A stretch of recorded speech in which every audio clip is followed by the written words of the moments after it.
sudah tahun 2025, semua kegiatan dan aktivitas hampir semuanya menggunakan teknologi dan berbasis digital. Tapi pernah nggak sih kalian penasaran tentang perkembangan teknologi dan transformasi digital di sektor industri, terutama dalam bidang metalurgi nih?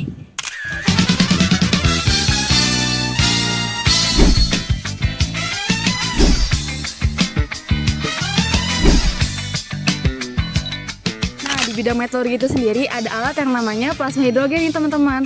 Alat ini tuh berfungsi sebagai media peleburan dan reduksi logam oksida dari mineral-mineral yang terkandung di dalam bijinya. Nah, buat teman-teman nih yang berada di luar bidang metalurgi, pasti asing banget dan juga penasaran kan sama alat ini. Sebenarnya plasma hidrogen tuh alat apa sih? Yuk simak video berikut ini.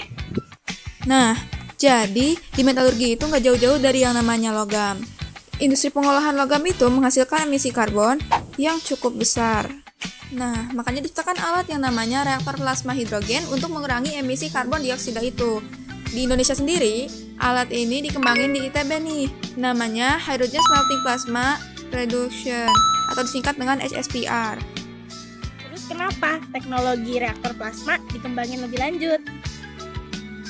Nah, umumnya pengolahan logam itu menggunakan blast furnace dengan batu bara sebagai bahan bakarnya. Tetapi alat ini tuh menghasilkan gas emisi karbon dioksida yang sangat tinggi teman-teman, yaitu sekitar 2,45 ton karbon dioksida per ton baja.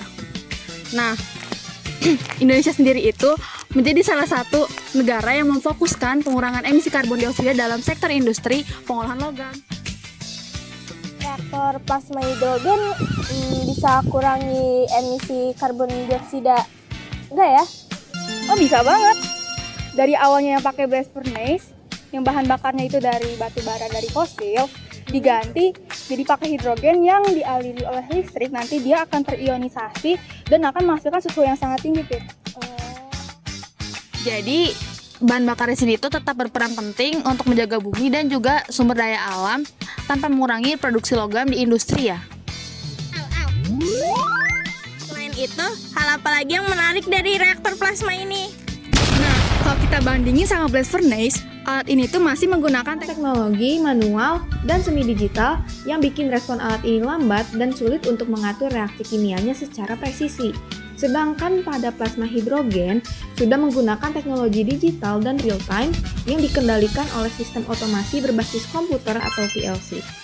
Jadi suhu plasma dan atmosfer gas hidrogen dipantau menggunakan sensor suhu tinggi yang presisi seperti termokopol tipe C dan pyrometer inframerah yang menjadikan alat ini presisi dan akurat untuk digunakan. Nah, makanya HSPR bisa mereduksi logam dalam waktu kurang lebih 3 menit loh. Wah, luar biasa ya perkembangan teknologi dan transformasi digital di bidang metalurgi sangat berguna untuk masa depan. Habis itu, gas hidrogen disetel pakai MFC, mirip metal kompor sih, tapi versi sains banget. Metalurgi sekarang nggak cuma panas-panasan, tapi pamer kecepatan transformasi teknologi dan akurasi digitalnya nih. Yang jelas, alat ini bikin proses di industri lebih aman, efisien, dan ramah lingkungan.